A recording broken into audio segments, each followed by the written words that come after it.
네, 서로 인사합시다. 하나님이 당신을 이번에도 사랑하십니다. 시작. 하나님이 당신을 이번에도 사랑하십니다. 사랑하십니다. 이번 연도에도 여전히 하나님은 여러분을 사랑하시고 또 우리에게 또 은혜 베풀기 원하시고 긍휼 주기를 원하시는 하나님이 되시는 줄 믿습니다. 정말 25년도가 우리가 좀 여러 가지 면들로 걱정되는 한 해가 되기도 하죠. 또 우리가 연말에 굉장히 큰 일을 겪었고 또 큰 일 겪으면서 또 우리가 현재도 또 굉장히 또 이제 정치적으로 너무나도 위기 상황을 만나고 있는 것이 사실입니다. 이런 때 우리가 어떻게 살아야 될까, 또 어떤 일을 맞이하게 될까? 저는 이제 종종 이제 하나님께서 이제 여러 가지 것들을 준비시키는 것을 보면 하나님께서 어떤 또 제가 누누이 말씀드리지만 굉장히 좀 우리가 굉장히 준비를 잘 해놔야 된다라는 생각을 많이 하게 됩니다. 왜냐하면 우리가 예전에도 코로나 때도 이제 겪어왔지만 코로나 때 같은 경우도 제가 그때도 말씀드렸지만 그게 꼭 하나님의 어떤 완전한 어떤 그런 것들은 아닐 것이다 생각이 들었고 아마 조금 어떤 순간 가운데 더 위기 상황이 올 수도 있지 모르겠다라는 생각도 많이 하게 됩니다. 우리가 그럴 때일수록 잘 훈련받아서 어떤 때가 찾아오더라도 흔들리지 않는 신앙인의 모습, 그리스도인의 모습으로 살아가는 그런 모습들이 필요할 것이고, 특별히 이번 연도는 이 말씀이 일상이 되어라는 그런 주제를 가지고 함께 나누게 되는데요.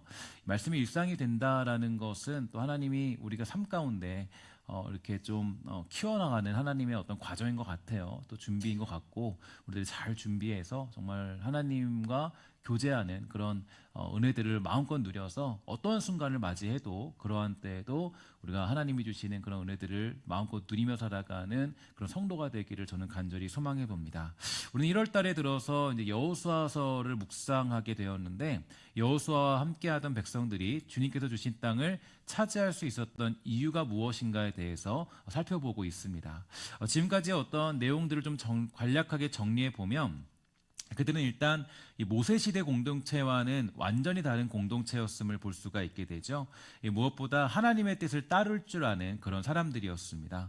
불평과 원망보다는 충성이 먼저였던 공동체, 하나님의 뜻이라면 그 뜻을 따르겠다라는 것이 우선인 공동체가 바로 여호수아 공동체였습니다. 그렇게 되자 그들은 비전을 따라 행동할 수 있었는데, 그리고 그 비전을 따라 이 정탐꾼은 파송되었고요. 이 정탐꾼들은 여리고성에서 이 라합이라는 여인을 만나게 되고 여리고성이 강해 보이지만 오히려 이스라엘 백성들을 두려워하고 있다는 사실도 깨닫게 되었습니다. 그렇게 여호수아와 함께하는 공동체는 시딤을 떠나 요단강 앞에 서게 된 것인데요. 요단강을 건너는 것은 여러 가지 의미들을 가지고 있겠지만 이 두 가지 정도를 좀 생각해 볼 수가 있을 것 같아요. 첫 번째로는 이전에 홍해바다를 건너던 그 사건을 기억해야 한다라는 것을 가르쳐주고 있습니다. 모세와 함께했던 하나님, 또 이스라엘 백성들을 출애굽시켰던 하나님, 또 만나와 메추라기로 먹이시고 입히시면서 40년 동안 의복도 헤어지지 않은 그 놀라운 기적을 다시 한번 상기시켜 주시는 것이 바로 요단강을 건너는 의미를 가지고 있는 것입니다. 두 번째로 요단강을 건너게 되는 의미는 이제는 완전히 새로운 공동체가 되었다라는 것을 가르쳐주고 있는데요. 요단강물에 자신을 잠그고 이제는 완전히 새로운 공동체, 새로운 시대와 삶을 향해 달려가는 모습, 그렇게 그들은 완전하게 새로운 공동체가 되는 것을 의미해 주는 게 요단강을 건너는 그런 장면이 되기도 합니다. 그래서 우리들도 마찬가지예요. 하나님의 일을 감당하기 위해서 또 주의 사람으로 살기 위해서는 이제는 완전히 새로운 삶을 살기로 다짐할 필요가 있는데요. 이전의 모습을 벗어버리고 이제는 새로운 비전과 새로운 세계관을 가지고 살아야 되는 것이 바로 하나님을 만난 사람들의 특징이 되죠. 요한복음 3장 3절에 보면 이렇게 가르쳐주고 있습니다. 함께 읽을게요. 시작. 예수께서 대답하여 이르시되 진실로 진실로 내게 이르노니 사람이 거듭나지 아니하면 하나님의 나라를 볼 수 없느니라. 아멘. 거듭나지 않고 새롭게 되지 않으면 주님의 일들을 감당할 수 없고 또 하나님의 나라를 볼 수가 없다라고 가르쳐주고 있습니다. 그래서 우리가 예전의 모습 그대로는 이 하나님의 주신 비전들을 성취할 수가 없는데요. 우리가 중요한 것은 새롭게 될 필요가 있다라는 거예요. 이 새로운 꿈을 꿔야 되고 새로운 새 시대를 열어야만 하는 것입니다. 그래야 우리에게 하나님의 기적과 그 역사와 놀라운 비전이 성취될 수 있을 텐데 우리들이 오랜 시간 동안 예수를 믿어도 있어도 여전히 그대로인 이유가 과연 어디에 있을까요? 아직도 시딤에 머물러 있기 때문 아니겠습니까? 그 죄악이 좋기 때문에, 그게 편해서 결단하지 않고 그대로 머물러 있기 때문에 이 신앙의 변화가 없고요, 삶의 변화가 없고 삶의 능력이 나타나지 않게 되는 것입니다. 로마서 12장 2절에 보면 우리에게 중요한 말씀이 있는데요, 이렇게 말해주고 있어요. 너희는 이 세대를 본받지 말고 오직 마음을 새롭게 함으로 변화를 받아 하나님의 선하시고 기뻐하시고 온전하신 뜻이 무엇인지 분별하도록 하라, 이렇게 가르쳐주고 있는데요, 영어 성경으로 보면은 여기서 새롭게 하다라는 단어를 뭐라고 표현하냐면은 이 리뉴잉이라는 단어를 사용하게 되었습니다. 이 말은 곧 이 갱신하다라는 의미를 가지고 있는데, 즉 자신의 현재의 모습을 깨고 또 새로운 모습으로 새롭게 자신을 갱신해야 한다라는 뜻이 여기에 담겨져 있다라는 거겠죠. 그러니까 우리에게는 늘 이러한 모습이 필요합니다. 그러니까 어떠한 순간을 맞이해도 늘 새롭게 되기 위해서 노력해야 되고 새롭게 되는 과정들을 겪게 되는 그런 삶을 살아야 되는 것입니다. 새롭게 되지 않고 머물러 있으면 썩어버릴 수밖에 없어요. 그것은 우리를 망하게 하는 일이 되겠죠. 어떤 사람들은요, 은혜를 받으면 한 번 은혜 받은 것으로 평생을 살아가려고 하는 경우가 있어요. 그래서 야, 나 예전에 뭐 여름 성경학교 때 은혜 받았어. 그게 이제 그 어른이 될 때까지도 늘 얘기하는 게 나 수련회 때 받았어. 그 뒤로는 은혜 받은 적이 없는 것 같은 마음도 있고요. 그러니까 이제 그게 이제 물론 중요한 계기는 될 수 있겠지만, 그러나 그것으로 나의 은혜를 다 이제 정리할 수는 없다는 거죠. 그러니까 매일매일 하나님의 은혜를 받는 것이 중요합니다. 그러니까 은혜라는 것도, 내가 하나님 말씀을 깨닫는 것도 내가 뭐 10년 전에 아니면 5년 전에 아니 뭐 몇 달 전에 받았다, 은혜 받았다, 이렇게 되면 그 은혜도 이제 썩어버리게 되는 거예요. 썩어버리면 냄새가 풀풀 나고 이상해져 버립니다. 그래서 이게 이제 그냥 얘기하는 게 아니라 이 하나님이 이스라엘 백성들에게 이제 그 광야 생활을 할 때 주었던 그냥 만난 과자가 있었죠. 뭐냐면 바로 만나입니다. 만나라는 건데, 만나라는 과자 같은 걸 주셨고, 또한 이렇게 뭐 메추라기도 주셨는데, 이 만나의 특징이 있습니다. 하나님 만나를 내려주면 이 만나는 이제 그 매일매일 줘요. 매일매일 주는데, 중요한 것은 이게 만나가 하루 이상 갖고 있으면 어떻게 된다 그랬어요? 썩어요. 썩고 먹지 못하게 돼요. 먹지 못하게 돼서 이게 이제 만나라는 것은 그날 받으면 그날 먹어야 돼요. 그러니까 이게 이제 하나님의 은혜도 마찬가지예요. 그러니까 하나님이 만약에 야, 내가 너 그냥 한 번에 이만큼 줄 테니까 너 가지고 있어. 그럼 너 그러면 되는 거야. 이렇게 했다면 우리도 뭐 한 1년에 한 번 은혜 받고 땡 하면 되는데, 그렇게 하지 않고 하나님은 매일매일 만나를 주시고 또 메추라기를 주시고 했던 모습들을 볼 수가 있게 되는 거죠. 그러니까 매일매일 우리는 하나님의 은혜를 사모해야 되는 이유가 바로 여기에 있다라는 것이에요.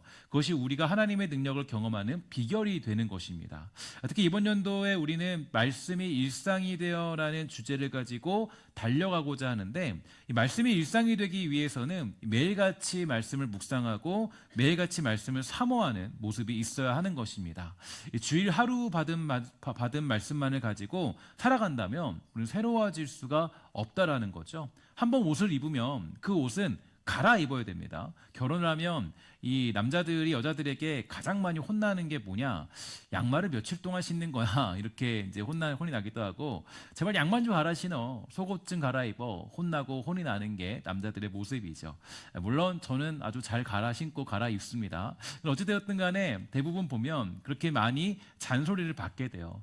그러니까 우리가 말씀을 읽고 묵상하는 것도 마찬가지라 생각합니다.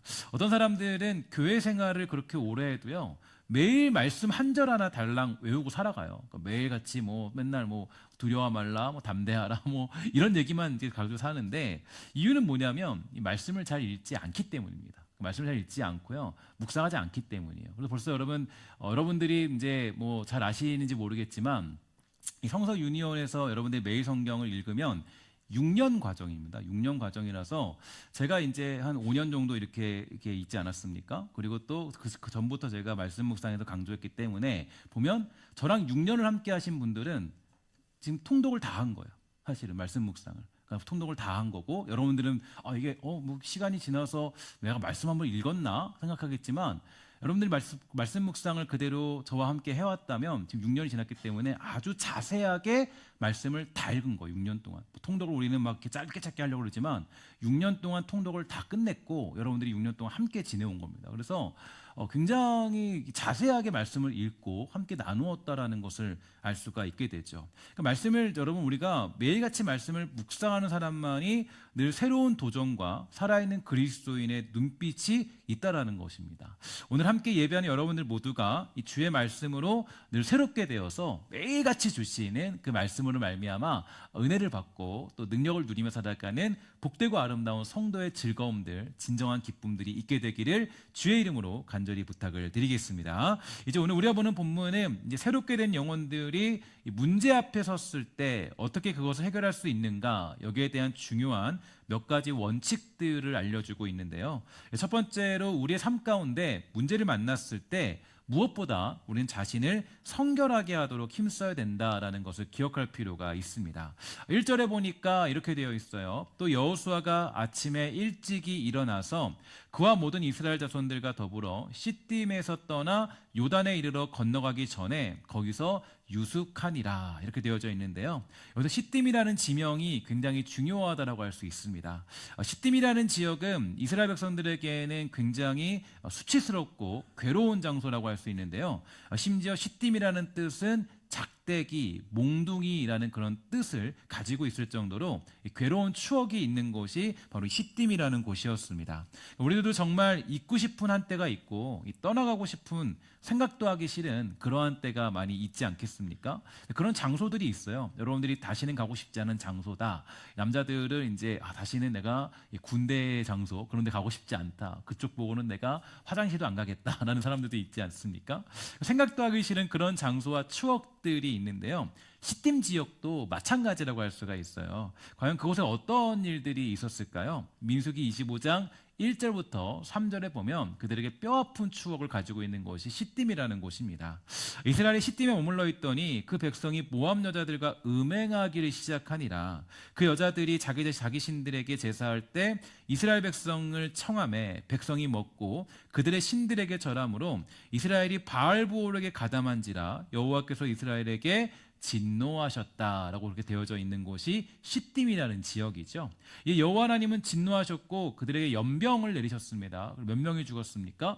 24,000명이나 죽게 되는 가슴 아프고 뼈 아픈 곳이 시딤이라는 지역이고, 또 그 죄악이 아주 창궐했던 곳이 시딤이라는 지역이 됩니다. 그래서 이제 여호수아가 이 정탐꾼의 보고를 받고 가장 먼저 한 일, 이제 들어가야겠다. 저들이 우리를 두려워하고 저 땅은 우리 거구나. 그렇게 이제 확신을 얻었을 때 가장 설레는 마음을 가다듬고 명령한 것이 뭐냐면 바로 시딤을 떠났다라고 되어져 있는 거겠죠. 그러니까 떠난다라는 것은 큰 의미를 담고 있습니다. 그러니까 어떤 우리들이 새로운 땅을 향해 떠난다. 그래서 새로운 어떤 죄악들을 다 벗어버리고 새로운 삶을 향해서, 새로운 공동체를 향해서 떠난다. 그래서 요단으로 진격한다라고 되어 있는 것이 오늘 우리가 보고 있는 본문이 되죠.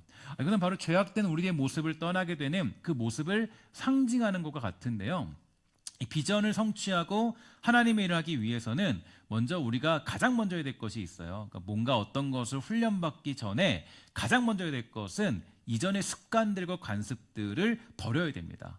그러니까 이제 우리가 어떤 것들을 받아들이기 전에 이 더러운 것들을 먼저 씻어내야 되지, 더러운 상태에서 우리가 어떤 일을 받아들이면 그것은 똑같이 더러운 것이 될 수밖에 없다라는 거죠. 그러니까 아무리 깨끗한 음식이 있어도 내 손이 더러우면 그 깨끗한 음식은 깨끗한 거예요, 더러운 거예요? 더럽게 되는 거예요. 내 손으로 먹게 되면 똑같은 얘기죠. 그러니까 우리가 이제 그 어떤 하나님의 일을 감당할 때 중요한 것이, 그러니까 가장 먼저 떠나는 연습과 훈련을 해야 되지 먼저 받아들이는 훈련을 하는 것이 먼저가 아닙니다. 그래서 어쨌든 간에 하나님의 뜻을 이루기 위해서 가장 먼저 해야 될 것은 떠나는 훈련, 떠나는 연습들이 필요하다는 거죠. 그래서 그 자리를 떠나야 된다라는 것을 기억할 필요가 있는데요. 그동안 내가 수근수근하는 자리에 있었으면 그 자리를 떠나야 됩니다. 누군가를 비난하는 자리에 있었으면 그것을 떠나야 돼요. 도박도 열심히 하면서 예수 잘 믿을 수 있을까요? 못 믿겠죠. 사기를 잘 치면서 예수 믿을 수 있을까요? 예수 못 믿습니다. 하나님이 우리에게 주신 비전이 있고 꿈이 있고 능력이 있고 약속이 있다면 시딤에서 떠나서 요단으로 가고자 하는 결단이 먼저라는 거예요. 특별히 오늘 1월 첫째 주 주일인데 여러분들이 떠나야 될 그런 자리는 어디입니까? 여러분들이 정말 하나님의 능력을 발휘하기 위해서 그 주의 백성 살아가기 위해서 내가 떠나야 될 자리가 있다면 그 자리를 반드시 박차고 일어나야 우리가 하나님의 일들을 감당할 수 있게 된다는 거예요. 하나님이 우리에게 주신 비전이 있고 꿈이 있고 능력과 약속이 있다면 시딤에서 떠나서 요단으로 가고자 하는 결단이 있어야 돼요. 그런 결단이 없이 우리는 하나님의 기적과 능력을 체험할 수 없는 것입니다. 혹시 아직도 시딤에 머물러 있다면 이제 비전을 따라 사명을 따라 주님 주신 약속을 따라 시딤을 떠나 요단으로 진격하는 역사가 여러분 삶 가운데 있게 되기를 주의 이름으로 간절히 축원합니다. 그곳을 떠나고자 하는 마음으로 에베소서 4장 22절부터 24절까지 말씀을 우리 함께 읽도록 하겠습니다. 시작. 너희는 유혹의 욕심을 따라 썩어져가는 구습을 따르는 옛 사람을 벗어버리고 오직 너희의 심령이 새롭게 되어 하나님을 따라 의와 진리의 거룩함으로 지으심을 받은 새 사람을 입으라. 아멘. 새 사람을 입어서 우리가 시딤을 떠나 요단까지 진격할 수 있는 복되고 아름다운 성도의 즐거움들이 있게 되기를 주의 이름으로 간절히 부탁을 드리겠습니다. 이것은 우리를 향한 하나님의 명령이 되고요. 우리가 지금 당장 우리가 해야 될 일들이 될 텐데 신앙을 방해하는 것들이 있다면 그곳을 떠나서 요단으로 나아가는 놀라운 기적이 필요하다는 거죠. 근데 특별히 요단이라는 지명도 좀 재밌어요. 왜냐하면 요단이라는 곳은 어떤 의미를 갖고 있느냐, 이 내려놓다라는 뜻을 가지고 있는데요. 이 무거운 짐, 죄악의 짐, 험한 세월과 지우고 싶은 아픈 추억을 내려놓는 곳, 그것이 바로 요단이라는 곳입니다. 그래서 이스라엘 백성들과 여호수아는 시딤에서 떠나서 그 뼈아픈 기억, 그 모든 무거운 짐을 벗어 던져버리고 요단강 앞에 서게 된 것이죠. 그런데 문제는 그 요단강을 건너야 저 여리고성 앞에 도착할 수 있다라는 건데요. 이 3장 5절에 보면 이런 말씀이 있어요. 여호수아가 또 백성에게 이르되 너희는 스스로 뭐하라 그럽니까? 성결케 하라. 여호와께서 내일 너희 가운데 뭐하라 그럽니까? 기사를 행할 것이다. 약속해지고 있습니다. 여호수아는 백성들에게 명령했어요. 뭘 명령했냐면 너희는 이제 요단강을 건널 건데 스스로 뭐하라고요? 성결케 하라. 이렇게 명령하게 되었죠.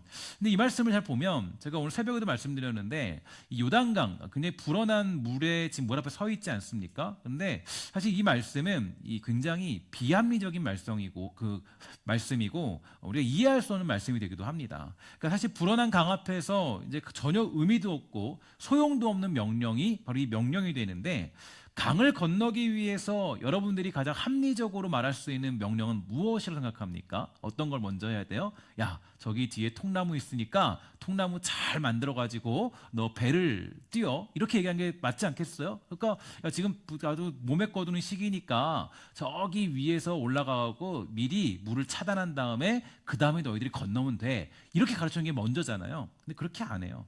강을 건너기 위해서 뭐 배를 띄워 만들어라, 다리를 만들어서 강을 건너라, 뭐 체력을 단련해라, 이런 명령이 주어져야 조금 이해가 갈 수 있고 합리적인데 하나님이 지금 이 불어난 물 앞에서 하신 명령은 어떤 거예요? 자기 자신을 성결케 하라는 거예요. 이게 여러분 되게 우리가 이해할 수 없는 명령이 됩니다. 그러니까 많은 경우에 우리가 똑같은 어떤 그런 메시지를 받을 때가 있는데 여러분과 제가 이제 살아갈 때 여러 가지 많은 문제들을 만나게 되잖아요. 어려움을 만나게 되고 어떻게 할 수 없는 그런 어떤 괴로움들을 만날 때가 분명히 있게 됩니다. 그러니까 많은 경우에 우리는 이 문제 앞에 서면 무엇을 어떻게 해야 될지 잘 모르는데 그래서 이것도 해보고 저것도 해보고 이런 일도 해보지만 무엇보다 새롭게 된 우리가 해야 될 일은 바로 자기 자신을 성결케 하는 것입니다. 문제가 생기면 우리는 어떤 그 문제를 해결하기 위해서 발버둥 치고 뭐 이리저리 왔다 갔다 이런 생각 저런 생각 다 하게 되지만 그러나 하나님이 원하시는 것은 가장 중요한 것이 바로 거룩이라는 문제, 성결케 되는 문제에 대해서 우리에게 명령하고 있다라는 거예요. 그러니까 아주 몸에 꺼두는 시기라서 물이 이만큼 불어났다는 것은 문제가 아주 그냥 이렇게 조그맸다가 엄청나게 커졌다라는 것인데요. 그러니까 이 엄청나게 큰 문제를 만났을 때 하나님이 요구하시는 것은 야, 그 문제 해결하기 위해서 뭐 돈도 써보고 뭐 저것도 써보고 이 계획도 해보고 머리도 굴려보고 다 해보지만 그런 게 중요한 게 아니라 그 문제를 만났을 때 우리가 가장 먼저 신경 써야 될 것은 나의 거룩을 신경 써야 된다. 나의 거룩을 살펴봐야 된다. 내가 성결케 되는 과정들을 살펴봐야 된다. 거룩과 성결을 이루지 못하고 자꾸 우리가 목표지향적으로 나아간다면 우리는 모든 것을 잃어버릴 수 있게 됩니다. 그래서 이 거룩이라는 것은 뭐냐면 능력이 되는데요. 하나님은 지금 세차게 흐르는 강물 앞에서 바로 이 거룩함을 요구하고 계시다라는 거죠. 오늘 우리도 마찬가지예요. 이 문제를 만났다면, 어려움을 만났다면 이 거룩을 회복하지 않고서는 요단강을 건널 수가 없습니다. 요즘 우리 시대 가운데, 민족 가운데 근데 뼈 아픈 일들이 벌어지고 있지 않습니까? 비행기 사고로 말미암아 수많은 사람들이 괴로움에 처했고요. 또한 대통령의 그런 탄핵 사건들이 굉장히 크게 우리에게 다가오고 있습니다. 대통령을 이제 잡아가냐, 잡아가지 않느냐, 아주 초유의 사태가 벌어지느냐, 벌어지지 않느냐, 이게 되게 우리에게는 너무나도 큰 충격적인 사건인데요. 이런 사건을 만났을 때 저와 여러분들 그리스도인들이 요구되는 것은 가서 항쟁하고 투쟁하고 싸우라는 것이 아니라 실은 하나님이 요구하시는 것은 우리가 성결하게 지내라는 것, 우리의 성결성을 회복하라는 것, 우리의 죄악을 돌아보고 우리가 지금 다시 그리스도인으로서 바른 모습을 가지고 있느냐를 체크하라고 하나님이 나에게 말씀하고 있는 것이겠죠. 그래서 사실 거룩의 능력이 없이는 언약의 땅 가나안 땅을 차지하는 것은 불가능하고요. 문제를 해결하는 것도 불가능하다고 얘기할 수 있다라는 거죠. 그래서 우리는 이 거룩이라는 것을 회복하기를 소망할 필요가 있는데, 그러므로 이 교회의 부흥의 비결과 나 자신의 부흥의 비결은 다른 것이 아니라 바로 우리가 이 거룩함을 회복하는 것입니다. 문제 앞에 만나면 우리는 뭐 해야 된다? 성결케 되기를 우리는 집중해야 된다. 여러 가지 어려움이 있고 세상이 뭐라고 하고 이런저런 시선들이 있어도 우리가 거룩해지면 승리할 수 있다라는 원칙을 성경은 가르쳐주고 있는 거예요. 사업이 어려워지고 불황이 찾아왔을 때, 가정에 문제가 생기고 나라가 위기에 빠졌을 때 우리의 답은 이리저리 쫓아다니는 것이 아니라 거룩과 성결로 돌아가는 것임을 잊지 말고 오늘 이 시간 삶의 모든 싸움에서 이 거룩함과 성결함으로 회복되는 역사가 사랑하는 우리 신성교회와 우리 성도들에게 있게 되기를 주의 이름으로 간절히 부탁을 드리겠습니다. 두 번째로 이제 문제 앞에서 우리가 해야 될 일은 무엇보다도 이 말씀을 쫓아가는 것이다라고 할 수가 있는데요.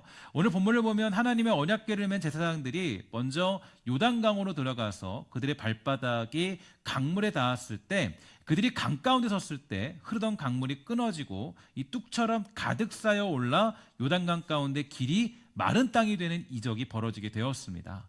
그 길로 이스라엘 백성들이 다 지나가고요. 이 마지막으로 언약궤를 맨 제사장들이 강에서 올라왔을 때 아주 세차고 강한 물은 다시 강을 덮게 되었죠. 결국 우리 앞에 펼쳐진 문제를 뚫어버리는 힘, 그 문제를 해결하는 힘은 어디 있느냐? 다른 것이 아니라 바로 말씀을 따라 살아가는 것에 있다라는 것을 확인시켜주는 대목이 여기에 있는 거예요. 그러니까 말씀과 함께 동행하면 불어난 강물, 또 요단강이라 할지라도 승리할 수 있다라는 것입니다. 그래서 우리는 문제 앞에서 말씀을 붙들어야 되는 거예요. 모든 인생 속에서 말씀이 앞서가야 되는 모습이 필요하고요. 이 말씀을 따라가면 망하지 않고 승리할 수 있다라는 믿음이 우리에게 필요하다는 것입니다. 특별히 요단강은 여러분들과 저의 앞에 놓여있는 여러 가지 문제들일 수가 있다라는 거죠. 여러분, 가정의 문제가 생길 수도 있습니다. 사업의 문제가 있을 수도 있겠죠. 학교의 문제, 여러 가지 어떤 상황들 가운데 많은 문제들을 만날 수가 있을지 모르겠습니다. 또 어떤 자녀들의 문제, 어떤 많은 재정의 문제, 여러 가지 것들을 만날 수 있겠지만, 그러나 그 모든 문제들을 해결하는 방법은 바로 하나님의 말씀을 앞세우는 거예요. 하나님의 말씀을 앞세우는 게 문제 해결책입니다. 근데 우리가 자꾸 문제를 만나면 이제 그 마치 안개가 내 눈앞을 가리듯이 자꾸 문제를 만나면 하나님 말씀이 보이지가 않아요. 그 말씀을 보지 않고 자꾸 다른 것으로 해결하려고 그래요. 그러니까 길이 있는데 여러분, 그 안개를 아주 자욱하게 만나면 그 길이 잘 보이지 않을 때가 있어요. 그러나 여러분, 그때 아주 여러분 정확하게 그 길을 따라서, 말씀을 따라서 갈 필요가 있다라는 거예요. 그 말씀을 따르면, 그 말씀을 따라가면, 그 말씀을 쫓아가면 우리는 승리할 수가 있다라는 것입니다. 엘리사 시대에 아람 왕국의 나아만 장군이라는 사람을 기억하실까요? 이 나아만 장군은 나병 때문에 어려움을 겪고 있었는데 어떤 의사도 그 병을 고칠 수가 없었습니다. 나아만 장군의 몸종이었던 이스라엘 출신의 한 여인이 이스라엘의 위대한 선지자 엘리사는 장군의 병을 낫게 할 것이라고 말하자 그가 이제 엘리사를 찾아가게 되죠. 엘리사는 나아만 장군에게 요단강에 7번 들어갔다가 나오면 나병이 깨끗하게 나을 것이라고 그렇게 가르쳐 주었습니다. 나아만 장군은 그 말을 따르는 것이 너무나 수치스러웠어요. 결국 선지자의 말을 듣고 요단강에 들어가서 7번 들어갔다 나오게 되었고 아무도 고칠 수 없었던 나병은 깨끗이 치유되는 기적이 일어나게 되었습니다. 그래서 우리는 어떤 문제 앞에 섰을 때 누가복음 7장 7절과 같은 믿음이 필요한데요. 우리 함께 다 같이 읽어보도록 하겠습니다. 시작. 그러므로 내가 주께 나아가기도 감당하지 못할 줄을 알았나이다. 말씀만 하사 내 하인을 낫게 하소서. 아멘. 그러니까 오직 하나님의 말씀을 믿으면 요단을 가르는 기적이 우리의 삶 가운데 그대로 펼쳐지게 되는 거예요. 오늘 이 사실을 확신하는 저와 여러분 되기를 주의 이름으로 간절히 소망합니다. 상식적으로 여러분 요단강이 하나님의 언약궤로 말미암아 갈라졌다라는 것은 굉장히 비합리적이고 받아들일 수 없는 것이지만 그들은 언약궤를 들고 강하고 거칠게 흐르는 요단 강물의 발을 담그게 되었습니다. 놀라운 기적이 일어나게 된 거예요. 우리가 말씀을 듣고 세상에 들어가는 것도 분명히 무모해 보이는 싸움이고요. 결코 이길 수 없는 싸움처럼 보일 때가 너무나 많이 있죠. 그러나 그 무모해 보이고 말도 안 되는 것 같지만 바로 거기에 능력이 나타날 수가 있다라는 거예요. 만약에 나아만 장군이요 6번만 요단강에 물을 잠그고 그리고 아무 일도 안 일어난다고 7번째를 하지 않았다면 그는 치유를 경험하지 못했을 거예요. 여러분 되게 중요한 게 이게 뭐냐면 이 말씀의 성취라는 것은 우리가 끊임없이 인내를 가지고 하는 겁니다. 그러니까 우리가 지금 보면 많은 사람들이 그래요. 그러니까 보통 많은 사람들이 1월과 2월에는 신앙이 좋아요. 열심히 하겠다. 뭐 정말 하나님 말씀 잘 읽어야지. 하나님 은혜가 있겠지. 말씀대로 살면 뭔가 있겠지. 1월, 2월간은 좋아요. 신앙이 좋다가 3월쯤 가기 시작하면 3월, 4월, 5월까지 가면 그때부터 갑자기 신앙이 슉 내려가요. 1월부터는 11조도 많이 드리고 헌금도 드리고 여러분들이 잘 이렇게 열심히 해요. 다 해요. 근데 3월, 4월, 5월 넘어가면 갑자기 조금씩 뭔가 뭐 안 돼요. 뭐 신앙이 갑자기 새벽에도 나오다가 갑자기 쫙쫙 안 나오기 시작하고 왜 그러냐면 이유가 있어요. 1월, 2월에는 그래도 다시 도전하는 때이지 않습니까? 근데 묵상집도 그때는 열심히 보고 말씀도 공부하고 살려고 노력을 합니다. 근데 아무런 변화도 안 일어나는 거예요. 그러니까 뭔가 더 힘들어지는 거죠. 이걸 내가 해야 되나? 말씀 묵상 그렇게 묵상하라 그러는데 말씀 묵상해도 별로 내가 삶의 변화도 없는 것 같고 뭔가 되게 안 되는 것 같고 내가 기도해 봤더니 열심히 금요기도 나오고 새벽에도 나오고 해봤는데 한 1, 2개월 해보니까 뭔가 변화가 있어야 되는데 변화가 없는 거예요. 그러니까 어때요? 그때 포기하는 거죠. 그러면 이게 되게 중요한 게 이게 우리가 나아만 장군이 왜 제가 고민을 곰곰이 해봤어요. 왜 엘리사는 7번 씻으라 그랬을까? 근데 그게 사실 나아만 장군에게 되게 치욕스러운 일이거든요. 되게 치욕스러운 일이고요. 굉장히 그렇게 어려운 일이에요. 근데 이제 우리도 그렇죠. 말씀도 공부해보고 막 살려고 노력하는데 아무런 변화도 안 일어나고 더 힘들어지고 이걸 내가 왜 하지? 이런 생각이 들면서 안 하게 되는 겁니다. 하지만 주님은 나아만 장군에게 뭐라 그랬습니까? 요단강에 몇 번 물을 잠그라고요? 7번 물을 잠그라는 거예요. 여러분 만약에 요단강물로 잠가지고 그걸로 만약에 그게 해결될 물이냐면 왜 굳이 7번 잠그라 그랬을까요? 야 요단강물에 한번 갔다 와. 너 그러면은 너 살 거야. 한번 너 담궈. 이러면 되잖아요. 근데 왜 7번을 잠그라 그랬을까? 보니까 요단강물에 물을 잠그는 것은 당시의 상황으로 볼 때 굉장히 수치스러운 일이에요. 무슨 얘기냐면 우리나라는 이제 왕의 어떤 그런 온천이라 그러는 수안보 같은 데가 있잖아요. 지금은 이제 잘 갈 수 있겠지만 그 당시 이제 왕이 힘들면 피부병이 있으면 어려우면 수안보 같은 데 가서 막 온천을 했을 거 아니에요. 근데 그게 되게 굉장히 귀한 곳이니까 왕만 들어가는 아주 고귀한 사람들 그런 사람만 들어가는 그런 곳이었을 거란 말이에요. 근데 지금 나아만 장군에게 뭐라 그러냐면 나아만 장군이 정말 대단한 사람이잖아요. 엄청 사람인데 이 사람에게 얘기하기를 거기 말고 여기 앞에 있는 이 경안천 들어가라는 거예요. 경안천 가서 너 몸을 씻으라는 거예요. 그러니까 완전히 그 나아만 장군을 멸시한 거죠. 따져보면. 그 나만 기분이 나쁜 거예요. 그러니까 뭐라고 하면 이 나만 장군의 이야기를 보면 그 사람이 그렇게 얘기해요. 아니 주변에 얼마나 좋은 물이 많은데 내가 이 더러운 물에 내가 이 몸을 잠가야 되겠습니까? 그 당시에 그 물이 정말 그 요단강 물이 정말 그거는 그냥 뭐 거의 뭐 별로 좋지 않은 물이에요. 근데 이게 경화창 같은 물인데 그러니까 정말 그 온천이 많고 정말 좋은데 내가 굳이 이렇게 수치스러운 일을 해야 되느냐? 그것도 몇 번이나 잠그라고요? 7번. 한 번 무릎 쫙 껴안고 나온 게 아니라 7번이나 들어가야 돼요. 한 번, 2번, 3번, 4번. 와, 내가 이거 자존심 상하고 내가 이렇게 해야 되나? 내가 이렇게 정말 이 지겨운 일을 말도 안 되는 일을 해야 되나? 수치스럽죠. 그러나 7번 몸을 잠그니까 어떤 일이 벌어집니까? 그게 변화가 일어났어요. 말씀의 능력이 나타나게 된 것입니다. 말씀의 성취는 여러분 주문처럼 일어나지 않아요. 뭐가 필요하냐면 따라합시다. 기다림이 필요하다. 기다림이 필요해요. 예수를 믿고 내가 살아갈 때 인내가 필요하고 기다림이 필요해요. 내가 기다림이 필요하고 인내가 필요합니다. 예수를 믿는 것은 7번 물을 잠그는 거예요. 내 몸을. 한 번 쫙 뿌리고 그냥 끝내는 게 아니라 7번 잠가야지 거기서 은혜가 나타나는 것이지 내가 한 번 해보고 2번 해보고 하는 게 아니라고요. 7번은 뭐예요? 완전수잖아요. 그러니까 우리가 인내하면서 견디면서 살아가는 모습들이 필요하다라는 거예요. 그러니까 말씀의 성취는 그냥 뭐 해가지고 뭐 그 주문처럼 무슨 수리수리 마수리 땡 이게 아니라 견디고 인내하고 그럼 뭐예요? 충성하는 거잖아요. 충성은 우리가 그것을 기다리는 거예요. 충성이라는 것은 잠깐 하는 게 아니라 충성이라는 것은 그게 이루어질 때까지 그 일을 감당하는 겁니다. 그러니까 말씀의 성취는 주문처럼 일어나지 않아요. 뭐가 필요하다고요? 기다림이 필요한 거예요. 기다림이. 멈춤과 도전 그리고 결단이 있어야 됩니다. 무엇보다 자신을 성결케 하는 과정이 있어야 돼요. 이번에 하루 내가 새벽기도 왔으니까 복 받겠지, 성결해졌겠지. 그게 아니라 매일같이 말씀을 읽고 묵상하고 그 말씀이 일상이 되어 살아가는 그 기다림의 시간을 보낼 때 그때 하나님이 나아만 장군에게 그 병을 고쳐준 것처럼 하나님이 주시는 복들을 경험하게 되는 것입니다. 그래서 무엇보다 자신을 성결케 하는 과정이 필요한데요.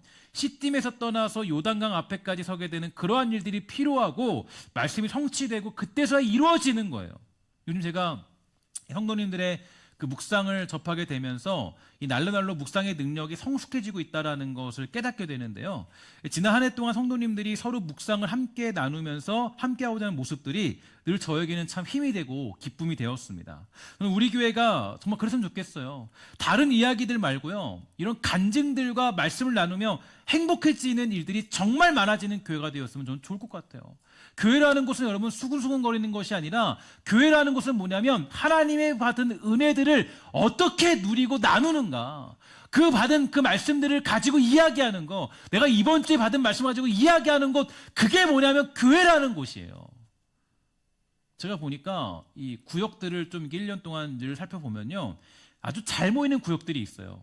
잘 모이는 구역들이 있어요. 왜 잘 모이느냐? 구역이 강한 구역의 특성들은 무엇보다 보니까요, 말씀 묵상이 기초더라고요. 그 말씀을 묵상하고 말씀을 알고자 하는 마음들이 기초예요. 그냥 사적으로 모이면 그 구역 모임은 모이다가 안 모여요. 모이다 안 모이고요. 모이다가 서로 그냥 수구수구 끝나고 그냥 거기서 끝나버려요. 근데 그 구역을 보면은 구역 모임 가운데 항상 보면 잘 모이는 구역들을 특징을 몇 군데에 딱 살펴보면요. 항상 거기에는 말씀 묵상이 기초예요. 기초고 항상 함께 기도하는 기초고 영적인 교제가 있는 그 구역들이 매우 든든하게 서가는 것을 저는 보게 됩니다. 교회도 마찬가지예요. 교회라는 것도 주님의 말씀이 마음에 영혼에 새겨져야 됩니다. 말씀을 앞서서 전진해야 돼요. 그것이 우리를 살리고 새롭게 만드는 유일한 비결이고 저 세차고 강력한 요단 강물을 가르는 유일한 방법이 됩니다. 근데 이번 연도에 저는 여러분들이 하나님 말씀을 묵상하면서 살아갈 수 있도록 매우 강하게 가르치고 양육하고자 결단하고 있습니다. 제가 해야 될 일은 그거밖에 없더라고요. 여러분들에게 제가 해야 될 일은 여러분들이 어쨌든 간에 일상 속에서 말씀을 묵상할 줄 아는 사람으로 키워내는 것, 여러분들이 말할 때, 함께 교제할 때, 나눌 때 말씀으로 함께 나눌 수 있는 사람으로 만들어내는 것, 그게 저희 유일한 방법이더라고요. 그리고 그렇게 하는 것만이 앞으로 맞이하게 될 혼란스러운 이 땅 가운데 살아갈 수 있는 유일한 비결이고 힘이 되는 것입니다. 사랑하는 여러분, 삶에 문제가 있습니까? 해결할 수 없는 일이 있을까요? 먼저 우리가 해야 될 일은 자신을 성결케 하는 과정이 필요합니다. 여러분, 나 자신을 거룩해 하기를 힘쓰십시오. 거룩은 우리의 가장 강한 능력이 됩니다. 나아가 하나님 말씀을 믿고 말씀대로 살기를 힘내십시오. 거기에 힘쓰십시오. 한 번 하고 안 된다고 포기하지 마세요. 한 번 해봤더니 더 고통당하고 더 손해보고 더 어려워진다고 말씀대로 사는 것을 여러분들 포기하지 마시고 기다리시고 또 도전하시고 하나님의 뜻이 나타날 것을 믿으면서 말씀을 따라 걸어가야 될 모습들이 필요한 것입니다. 분명히 여러분들이 가로막고 있던 요단 강물이 갈라지는 기적이 여러분들 가운데 일어나는 때가 분명히 있게 되는 줄 믿습니다. 이스라엘 백성들이 경험했던 그 놀라운 역사가 오늘 함께 예배하는 저와 여러분들, 우리 사랑하는 신성교회 가운데서도 일어나게 되기를 주의 이름으로 간절히 부탁을 드리겠습니다. 기도하겠습니다. 하나님 감사합니다. 우리 은혜 포릇이 원하는 것은 우리 하나님 말씀을 사모하고 그 말씀을 사랑하며 또 온전히 그 말씀을 인내를 다하여 살아갈 수 있는 복된 성도의 즐거움들을 주님 허락하여 주시옵소서. 모든 말씀 예수님의 이름으로 간절히 기도합니다. 아멘.